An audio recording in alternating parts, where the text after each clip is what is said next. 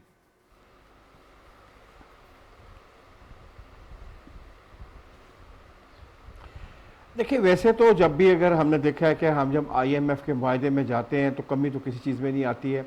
दूसरी बात यह है कि 215 बिलियन के ये जो नए टैक्सेस लगे हैं, ये मनी बिल में तो मौजूद नहीं है, तो हमें नहीं पता ये किस चीज़ों पे लगे हैं। गवर्नमेंट का कहना है कि ये गरीबों पे नहीं लगेंगे, बहुत अच्छी बात है, लेकिन अब गरीब कौन है गवर्नमेंट के मुताबिक ये मुझे नहीं पता है, क्योंकि काफ़ी देर से तो मैं देख रहा हूँ कि लोअर मिडिल क्लास और मिडिल क्लास जो है अब वो भी जो है वो अरोड होती जा रही है और वाकई वो गुर्बत की तरफ जाती जा रही है। तो अगर गरीब हमें समझ लिया जाए तो अल्लाह करे हम पे ये टैक्सेस ना लगें। एक बड़ी इंपॉर्टेंट बात आज की है फिनांस मिनिस्टर साहब ने अपनी स्पीच करते हुए नेशनल असम्बली में, वो ये है कि हुकूमत पाकिस्तान के तकरीबन 66,000 केसेस अदालतों में पड़े हुए हैं जहाँ से रिकवरीज होनी है। जी, हुकूमत पाकिस्तान के पैसों की रिकवरी के 66,000 केसेस अभी तक पेंडिंग पड़े हुए हैं। अगर वो केसेस का ही हम फैसले करवाना शुरू कर दें, जो कि उन्होंने कहा है आज, तो आप देखें कि ये अरबों रुपए की रिकवरी तो गवर्नमेंट ऑफ पाकिस्तान ने लोगों से करनी है जो केस लेके चले जाते हैं और उसी दिन को स्टे ऑर्डर मिल जाता है और उसके बाद वो भूल जाते हैं। ठीक। तो एक तो मेरा ख्याल है कि मिनिस्टर साहब बहुत सीरियसली इसके ऊपर काम करेंगे। दूसरी बात है, थोड़ी देर पहले आजिम साहब ने बात की जो एग्जैक्ट अमाउंट है वो है 32 खरब 62,000। सिस्टम बना है, एक इनिशिएटिव लिया जा रहा है, जो कॉन्सेप्ट बनाई जा रही है, बस आप यहां से अंदाजा लगा ले, अल्लाह करे यही हमें वापस मिल जाए। 32 खरब बहुत बड़ी रकम होती है। ठीक। तो और सेकेंडली इसके लिए अलग कोर्स बनाए जाएं, क्योंकि ये जो है आराम से आप किसी कोर्ट में जाके ले आते हैं, ऑर्डर ले आते हैं, स्टे ऑर्डर लेते हैं और उसी में सारी गुजारा करते हैं। और इंपॉर्टेंट चीज है, आजम साहब ने भी बात की थी कि जो ख्याल में आपने भी की थी, ये स्पीडी ट्रायल होना चाहिए। अगर आप इजाजत दें तो मैं एक और पॉइंट देना चाहता हूं। जी सर।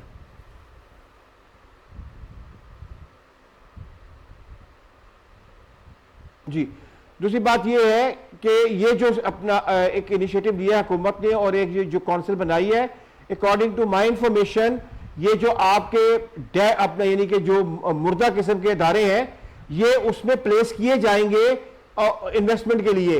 हो सकता है कि जो ये सो कॉल्ड इन्वेस्टमेंट ब्यूरो या वो है, उससे चीजें अब निकाल के इसके पास आएंगी, इस काउंसिल के पास आएंगी और वो थ्रो करेगा फॉरेन इन्वेस्टमेंट के लिए, जिसमें आपके हो सकता है कि स्टील मिल भी हो और PIA भी हो। ठीक है सर, आपका पॉइंट है। सजाद साहब, आपकी तरफ आते हैं।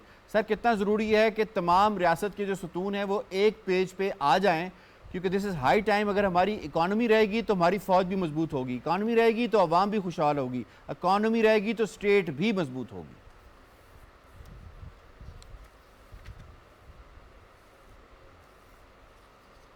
दुरुस्त बात है, ये तो पहले दिन से ही होना चाहिए कि इकॉनमी के ऊपर देखें।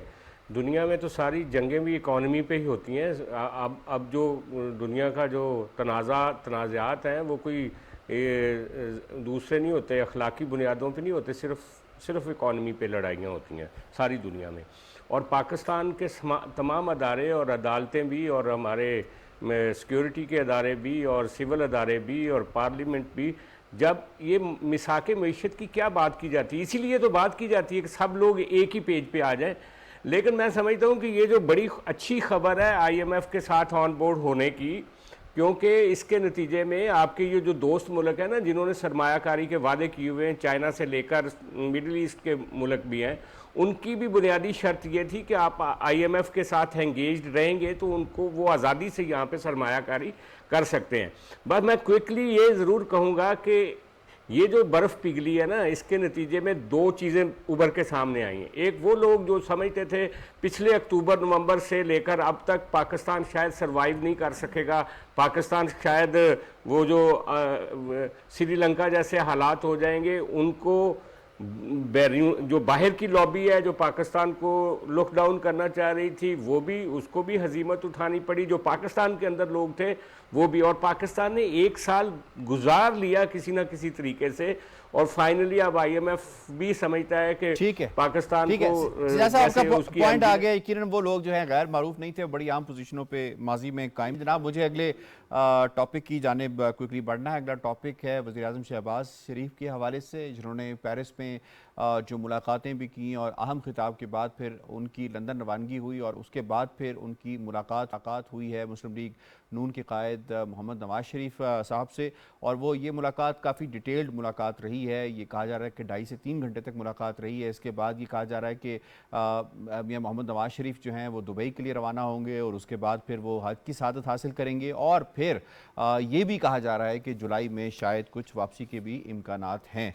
इस पर अपने पैनलिस्ट से राय जान लेते हैं। पहला सवाल मुद्दा सोलंकी साहब सर आपसे होगा। वज़ीर-ए-आज़म शहबाज शरीफ की नवाज शरीफ से लंदन, नवाज शरीफ का दुबई और सऊदी अरब का दौरा, क्या नवाज शरीफ मुल्की सियासत के बाद बैनुल-अक़वामी सियासत में भी एक्टिव हो गए हैं? मेरे ख्याल में नवाज शरीफ कभी भी सियासत में सरगर्म नहीं। जब वो जेल की काल कोठरी में थे तब भी वो सरगर्म थे, और जब वो लंदन में गए हैं तो वहाँ भी वो सरगर्म रहे हैं। और पिछले 1-1.5 साल में जितने भी अहम तरीन फैसले हुए हैं उसमें उनकी राय शामिल रही है, उनका मशवरा शामिल रहा है। दरहकीकत पाकिस्तान में जब भी किसी सियासतदान और सियासी जमात को अवाम से अलग रखने की कोशिश की गई है तो उसमें कामयाबी नहीं हुई। हाँ, आप अगर सियासतदान नहीं हैं, आप गैर सियासी शख्स हैं और आपने सियासत का चोगा पहना हुआ है, तो फिर मैं उसके बारे में कुछ कह नहीं सकता। लेकिन जो सियासतदान हैं उनको अलग नहीं किया जा सकता। तो मैं समझता हूँ कि आज ही के दिन आप देखें कि एक जाली मुकदमा था मीर शकील रहमान के हवाले से, कोई 20-25 साल पुराना, प्लॉट्स अलॉटमेंट्स का, जिसमें मीर शकील साहब को काफ़ी अरसा जो है वो जेल भी गुजारना पड़ा और बाद में उनको बाइज़्ज़त बरी किया गया। उसी केस में आज नवाज शरीफ साहब को बरी किया गया। तो ये सारे जितने भी जाली मुकदमे साबिक वज़ीर आज़म ने बनवाए थे और उनको लाने वालों ने बनवाए थे, वो एक एक करके पीछे जा रहे हैं। तो मुझे उम्मीद है कि सिर्फ नवाज शरीफ साहब और उनकी साहिबजादी दुबई नहीं जा रहे, बल्कि मेरी इतलात ये है कि साबिक सदर और मौजूदा वज़ीर ख़ारजा वो भी दुबई जाएंगे और अहम जो मामलात हैं, कौमी असम्बली की तहलील, सदारती इंतखाब, निगरान हुकूमत का क़याम, बादज़ इलेक्शन जो सियासी ढांचा है, उसके हवाले से सियासतदान आपस में सलाह मशवरा करते हैं। तो मेरे ख्याल में मैं इसी साल जी ओके जी, अभी आपके पास आएंगे। शिल्ले साहब आपकी तरफ आते हैं, फरमाइएगा कि साबिक वज़ीर-ए-आज़म जो हैं उनकी रवानगी होगी दुबई, कल के बारे में इतलात मौसूल हो रही हैं, उसके बाद फिर वो सऊदी अरब भी जाएंगे। हाँ, ये कहा जा रहा है कि उनके जो रॉयल फैमिलीज़ हैं उनके साथ उनके ज़ाती ताल्लुकात हैं, उसका असर पाकिस्तान के ऊपर, पाकिस्तान की मईशत के ऊपर, पाकिस्तान पे जो आइंदा सरमायाकारी है उसके हवाले से काफ़ी मुस्बत पड़ सकता है। किस हद तक ये खुशाइंद बात होगी कि वो अपना क्लाउड यूज़ करें उन रॉयल फैमिलीज़ के साथ और वो पाकिस्तान वापस आएँ और वापस आके इन्वेस्टमेंट करें? यासिर, वो इस्तेमाल करना शुरू कर चुके हैं जो असर और रसूख उनका है रॉयल फैमिली के ऊपर। देखें, इससे पहले भी आपको याद होगा कि साबिक वज़ीर आज़म नवाज शरीफ साहब उम्रे के लिए गए थे सऊदी अरब, वो साथ उनकी जो बेटी थी मरियम नवाज साहबा वो भी गई थी। तो उस वक्त हमारे पास से इतलात आई थी कि, और हमारी जो वज़ीर इतलात थी उन्होंने ही इसको ट्वीट किया था कि मोहम्मद बिन सलमान के साथ उनकी मुलाकात हुई है जिसमें मरियम नवाज साहबा भी मौजूद थी। और उसके बाद फिर जो IMF था जो उसको एक्सटर्नल फाइनेंसिंग के लिए जो उनको एश्योरेंस चाहिए थी सऊदी अरब से, वो उनको मिल गई थी। फिर उसके बाद UAE की तरफ से भी उनको मिल गई थी। फिर उसके बाद से सऊदी अरब जो था वो एक्टिव हो गया उस ऑयल रिफाइनरी को गवादर में बनाने के लिए। और अभी मुसद्दिक मलिक साहब का बयान आता कि 1-2 महीनों के अंदर तमाम जो चीज़ें हैं वो मामला तय पा जाएंगे। अब UAE के साथ भी मामला हमारे शुरू हो चुके हुए हैं कि जो पोर्ट हम उनको पास कर रहे हैं और वो सरमायाकारी मजीद पाकिस्तान के अंदर करना चाह रहे हैं। $10 बिलियन की है ये रिफाइनरी। देखें, पाकिस्तान के अंदर मियां नवाज शरीफ साहब के कद काट के जो सियासतदान है अब नहीं रहे कोई। वो 3 टाइम के पाकिस्तान के प्राइम मिनिस्टर रहे हैं, पाकिस्तान के एक पॉपुलर लीडर हैं और दुनिया के ममालिक के साथ उनके जो सरबराहान अभी हैं, जो पुराने उनके जाती ताल्लुकात हैं। आप प्रेसिडेंट क्लिंटन की जो है बुक पढ़ के देख लें, उसके अंदर भी सारा कुछ मालूमात जो है वो मिलती है कि किस तरह उन्होंने भी अपना असर और रूसो इस्तेमाल किया था जब पाकिस्तान के अंदर कू हुआ था यहाँ से उनको निकालने के लिए। तो वो जब भी पाकिस्तान के अंदर वो आते हैं, तमाम जो ममालिक जिनके साथ उनके ताल्लुकात है वो पाकिस्तान में सरमायाकारी करना चाहते हैं, वो आते हुए, लेकिन बदकिस्मती से फिर हम जो हाइब्रिड निज़ाम लेके आते हैं और जो काम सारा शुरू होता है उसको जीरो पे पहुंचा देते हैं। तो वो तो एक्टिव बहुत पहले से थे और इस हुकूमत के आने के बाद दोबारा हुए इस हुकूमत को माशी मुश्किलात से निकालने के लिए। तो मेरा ख्याल में कि आइंदा आने वाले दिनों में जो अभी जो एक्टिव हुए हैं उसके असरात हमें नजर आने शुरू हो ठीक है। आजम चौधरी साहब ये फरमाइएगा, एक तो पहले जरा बात कर लेते हैं, जैसे मिसाक मईशत के हवाले से साबिक सदर आसिफ अली जरदारी साहब ने एप्टमा के इजलास से बात करते हुए कही कि मिसाक मईशत करने के लिए हम तैयार हैं। इसी तरीके से साबिक वज़ीर आज़म जो है इन दोस्त ममालिक के साथ ताल्लुकात जो है उस्तवार कर रहे हैं। फ्यूचर की बनने वाली हुकूमतों में यकीनन किसी एक पार्टी के पास ही हुकूमत होगी। वफाक के हवाले से अगर बात कर लें तो डोंट यू थिंक कि अब ये तमाम जो सियासी स्टेक होल्डर्स हैं इस बात पर मुत्तफिक हो गए हैं कि अब हमें मिसाक मईशत भी करना चाहिए और मईशत के मामले के ऊपर इन तमाम ममालिक को भी मिलजुल कर साथ दावत देनी चाहिए कि पाकिस्तान आके इन्वेस्टमेंट करें और ताकि ये तसलसल भी उनका बरकरार रहेगा। और दूसरा पॉइंट ये बताइएगा कि जुलाई के हवाले से उनकी जो खबरें हैं कि वो पाकिस्तान आ रहे हैं, तो आपके पास क्या इतलात मौसूल है इस हवाले से? जी यासर, आपके सवाल के अंदर आपका पूरा जवाब भी है। देखिए कि इस वक्त मिसाक मईशत जो है वो मैं पहले भी अर्ज कर चुका हूँ कि ये जो फैसिलिटेशन काउंसिल एक बनाई गई थी वो सम काइंड ऑफ मिसाक मईशत हम उसको कह सकते हैं, क्योंकि उसमें तमाम स्टेक होल्डर्स शामिल हैं। इसी तरह जो दो बड़ी पार्टियां हैं, पाकिस्तान मुस्लिम लीग नून और पाकिस्तान पीपल्स पार्टी, उनके जो सरबराह दोनों पार्टियों के मियां नवाज शरीफ और आसिफ अली जरदारी, जिस तरह जरदारी साहब ने एप्टमा के साथ गुफ्तगू करते हुए मईशत के हवाले से अपना कंसर्न शो किया, इसी तरह मियां नवाज शरीफ के ये जो दौरे हैं ये दो चीज़ें उसमें बड़ी इंपॉर्टेंट है। जिस तरह मेरे साथियों ने जिस तरह इशारा किया, एक तो मईशत को स्ट्रेंथन करने के लिए उन ममालिक के साथ गुफ्तगू, उसमें ज़ाती तल्लुकात उसको इस्तेमाल करना है। दूसरा, पाकिस्तान में आने वाले इंतखाबात के हवाले से चीज़ों को डिसाइड करना कि इंतखाबात कब, कैसे और किस तरह होंगे, क्योंकि आपने जो सवाल किया है उसी के अंदर जो मैंने कहा जवाब है कि नज़र तो यही आ रहा है कि यही पार्टियां हैं जो आगे इक़्तिदार करती हुई नज़र आ रही हैं। तो जाहिर है मुल्क अगर आज मुश्किल हालात में है, जिसके लिए आज ये सारा कुछ तगोदो की जा रही है, तो कल को यही लोग होंगे जिन्होंने आगे लेके चलना है चीज़ों को। लिहाजा मईशत को बेहतर करने के लिए ज़रूरी है कि आप इंतखाबात के प्रोसेस से भी गुजरें, क्योंकि इस वक्त क्योंकि हुकूमत का टेन्योर बिल्कुल ख़त्म होने जा रहा है। आप किसी के साथ उस तरह मुज़ाकरात करने की पोजीशन में नहीं है, या आप फैसिलिटेशन काउंसिल जो है वो उसके पास इतना टाइम नहीं है कि वो फौरी तौर पर कोई इन्वेस्टमेंट पाकिस्तान के अंदर लेके आ सके। उसकी कंटिन्यूटी के लिए ज़रूरी है कि तमाम जितने लीडर हैं वो सारे मुतहर्रिक हो, सारे मिलकर कोशिश करें ताकि मईशत भी बहाल हो और पाकिस्तान को जो सियासी तौर पर एक गैर इस्तेहकामी की सूरत हाल थी उसमें भी इस्तेहकाम आए। दूसरी बात, जिस तरह आपने जुलाई का जिक्र किया कि मियां नवाज शरीफ का आमद का, अब बज़ाहिर तो यही नज़र आ रहा है, मुस्लिम लीग नून की लीडरशिप भी यही कह रही है कि मियां नवाज शरीफ अब क्योंकि पाकिस्तान आने के लिए तैयार हैं, लेकिन डेट कौन सी दी जाएगी अभी तक उस कंफर्म नहीं कहा जा रहा, क्योंकि उनके जो मुकदमात थे आप देख रहे हैं कि ऐसा सब वो ख़त्म होते जा रहे हैं और उन पर जो नाअहली एक उन पर लटकाई गई थी कोर्ट की तरफ से, वो भी जब बिल पास हुआ है तो वो वाला भी चैप्टर क्लोज हो गया है, क्योंकि उनको 5 साल गुजर चुके हैं।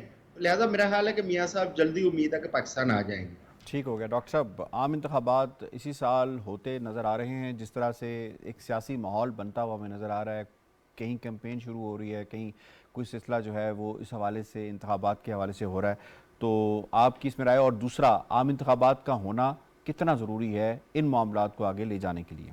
देखिए, आम इंतखाबात को बिला वजह गैर ज़रूरी तौर पे हमने एक सियासत का एक हिस्सा बनाया। जब असम्बलियाँ अपनी मुद्दत पूरी करेंगी, इंतखाबात होंगी, इसी तरह सूबाई असम्बलियाँ हुकूमतें चलती रहती होती, उसमें एक पैनिक क्रिएट किया गया। इदारों ने वो उसकी मुकम्मल तैयारी की है, वोटर फहरिस्तें बन गई हैं, इस बजट में पैसे रखे गए हैं पहले तो पिछले साल के बजट में तो उसमें पैसे ही नहीं 5 थे अरब थे। और मरदमशुमारी का काम भी हो गया। तो ये सारी चीज़ें ये बताती हैं कि इंतखाबात अपने वक्त पे होंगे और इंतखाबात जब अपने वक्त पे होंगे तो उसमें ज़रूरी ये भी है कि जिन शख्सियात को सियासत में हिस्सा नहीं लेने दिया गया, कोशिश की गई कि इंतखाबात में हिस्सा ना लें, तो इस वक्त जो तजर्बाकार तरीन हमारे पास सियासतदान हैं उनमें मियाँ नवाज़ शरीफ हैं और उनका एक तजर्बा भी है। तो हमने जिन क़ुव्वतों ने उन्हें सियासत से बेदखल किया, क्या सियासत को फ़ायदा हुआ, क्या रियासत को फ़ायदा हुआ?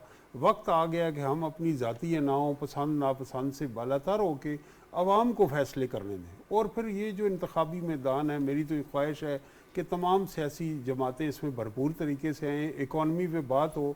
अभी एक फ़िक्रा ये रह गया कि जब IMF डील की हम बात कर रहे हैं तो मुझे शौकत तरीन और तैमूर झगड़ा की वो कॉल नज़र आई, जिसके अंदर ये भी नहीं सोचा गया कि रियासत को क्या नुकसान होगा। नहीं जी, ये डील कैंसिल हो और फिर ये हुकूमत सर्वाइव नहीं कर सकेगी, मुल्क चाहे डिफ़ॉल्ट करे ना करे। तो इस कैफियत से, जानी कैफियत से बाहर आ रहे हैं। और इसमें अच्छी बात ये है कि ये जो कुछ अनासर थे जिनकी कोशिश थी कि इंतशार तकरीब की तरफ जाए, वो जाए। अब नेक्स्ट जो मेन पॉलिटिकल पार्टीज़ हैं, हमारी PDM है, उसके इत्तेहादी, उनके अंदर एक कंसेंसस इकॉनमी के हवाले से, इन्वेस्टमेंट के हवाले से पाया जाता है। और जो तरमीम भी की, जिन पे बड़ी उस वक्त मोतरज़ हुए नैब तरमीम, उनसे इस्तिफ़ादा आज की अपोजिशन हासिल कर रही, जिन्होंने कोर्ट में चैलेंज भी किया हुआ है। तो मैं ये समझता हूँ कि मुल्क को आगे बढ़ना चाहिए, इकॉनमी को डिलीवर करना चाहिए, रियासत को डिलीवर करना चाहिए, सियासत को अवाम की तौक़ात पे पूरा करना चाहिए। उसके लिए हमारी ये सिमत दुरुस्त सिमत है। ठीक है आगा साहब, आप लाहौर में इस वक्त, पल्स पे आपका हाथ है, ये फरमाइएगा कि लाहौर में इसको लाहौरिये बिलखुसूस जिसे मुस्लिम लीग नवाज़ का गढ़ कहा जाता है, किस हद तक मुंतज़र हैं मियाँ साहब के? और मियाँ साहब के पास जब वापस आते हैं, मियाँ मोहम्मद नवाज़ शरीफ साहब वापस जब आएंगे पाकिस्तान, तो उनके पास एम्पल टाइम होगा इंतखाबी मैदान को मज़ीद गरमाने का और एक माहौल बनाने का?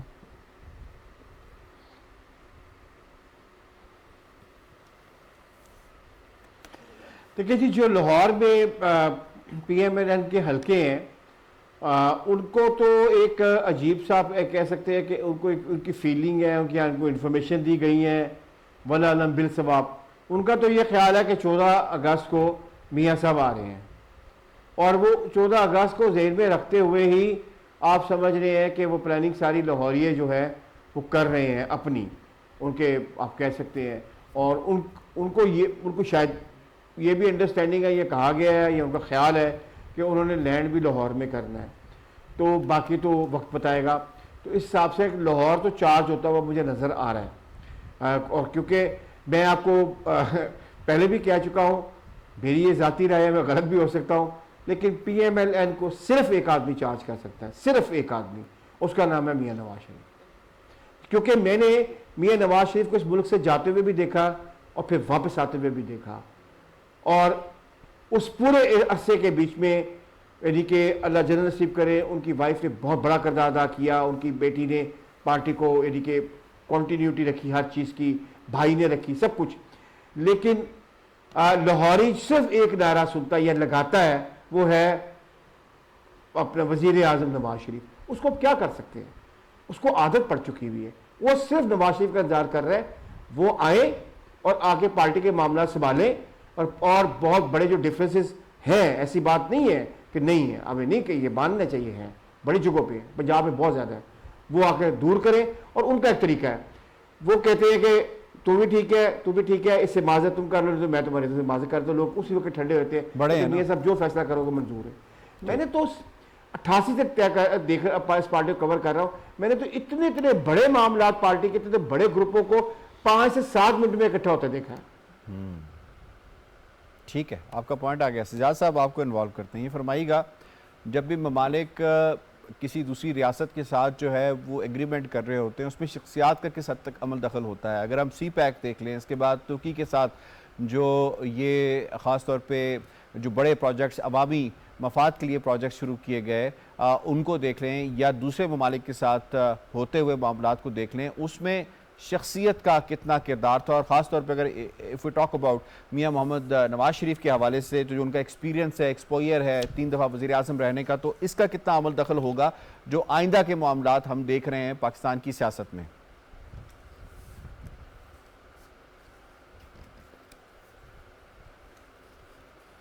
बिल्कुल शख्सियात का बहुत गहरा असर होता है और मियां नवाज शरीफ 3 बार वज़ीर आज़म रहे हैं। उनको पाकिस्तान के जो ताल्लुकात हैं वेस्ट के साथ, अमेरिका के साथ, चाइना के साथ, मिडल ईस्ट के साथ, उनमें से वो गुज़रे हैं, उनका हिस्सा रहे हैं। तो उनका एक बहुत बड़ा एक रोल होगा आने वाले वक्त में जब वो पाकिस्तान आएंगे, और अगर उनकी पार्टी जीत के आती है तो उनका बहुत बड़ा कंट्रीब्यूशन होगा। ये बात तो नहीं झुटलाई जा सकती ना कि सबसे बड़ा जो मियां साहब की जो स्ट्रेटजिक डेप्थ थी इकोनॉमिक के हवाले से, इकॉनमी के हवाले से, वो मिडल ईस्ट ही थी। आपको याद होगा कतर, ओमान, सऊदी अरब, कुवैत, यूएई, सऊदी अरब, सब मुल्कों के साथ उनके बड़े अच्छे ताल्लुकात थे। और फिर चाइना के साथ ये जो ख़ास तौर पे सी पैक है, ये अगरचे आसफ़ अली ज़रदारी साहब ने के ज़माने में ये शुरू हुआ और मियां नवाज शरीफ ने उसको बहुत ज़बरदस्त तरीके से ओन किया। ना सिर्फ ओन किया बल्कि उसका सारा जो प्लान था, जो एक फ़िज़िकल प्लान था, वो तो सारा मियां नवाज शरीफ के ज़माने में बना। तो आज के जो पाकिस्तान के क्राइसिस हैं उनको वो दूर बैठे, ज़ाहिर है वो पाकिस्तान की सियासत का हिस्सा हैं। जैसा सोलंकी साहब ने कहा कि कोई बंदा बाहर भी चला जाए, जेल में भी चला जाए, तो वो कट तो नहीं जाता अपने मामलात से और अपने मुल्क से। तो वो उसको अच्छी तरह उनको अदराक है इन सारी चीज़ों का, तो उनका बड़ा कंट्रीब्यूशन होगा। बस ये हुआ है कि पिछले 1 साल में मुस्लिम लीग नून को बहुत बड़े सेटबैक लगे हैं पंजाब में। उनको वो कैसे रिपेयर करते हैं, वापस आते हैं, वो कैसे पार्टी को संभालते हैं। और पंजाब ही नहीं, जैसे कल भी बात हुई थी, ये एक वफाकी पार्टी है मुस्लिम लीग नून, वो केपी में हज़ारा डिवीज़न तो उनके साथ ये बल्दियाती इलेक्शन में भी हमने देखा कि वो वहाँ से उन्होंने सीटें जीती थी, लेकिन ओवरऑल केपी, बलूचिस्तान, सिंध में भी उनको काम करना चाहिए। तो मेरा ख्याल है कि उनके आने से एक बड़ा फ़र्क पड़ेगा, बहुत बड़ा फ़र्क पड़ेगा उनके आने से एक बहुत बड़ा फ़र्क। जी, उन्होंने कहा कि पंजाब में जो उनको सेटबैक पड़ा था वो पड़ा नहीं था, पढ़ाया गया था, क्योंकि बहुत से लोगों के दिलों में उस वक्त भी साबिक वजीर आजम के लिए बहुत हमदर्दियां थी, तो उनको वहां पे जितवाया गया था। नवाज लीग का वोटर खामोश जरूर है, लेकिन वो नवाज लीग को छोड़ के नहीं गया। जिस वक्त मियां नवाज शरीफ साहब पाकिस्तान के अंदर आएंगे, आपको खुद बहुत फर्क नजर आएगा और आपको इलेक्शन के अंदर भी बहुत बड़ा फर्क नजर आएगा। अभी कह रही हैं जो वोटर है इंतजार कर रहे हैं मियां साहब के वापसी का। बिल्कुल, जो 17 जुलाई और उसके बाद सितंबर के जो इलेक्शन है ना, वो आपको पता चल जाएगा वो कैसे जितवाए गए थे। बिल्कुल ठीक है जी, आपका पॉइंट आ गया। हैव टू माइंड अप जी, मुझे शुक्रिया अदा करना है अपने तमाम पैनलिस्ट का। आज के दोनों मौज़ूआत को बड़े ज़बरदस्त तरीके से आपने जनाब। प्रोग्राम बाखबर से इतना। यासिर रहमान को दीजिए इजाज़त, अल्लाह ने के बाद।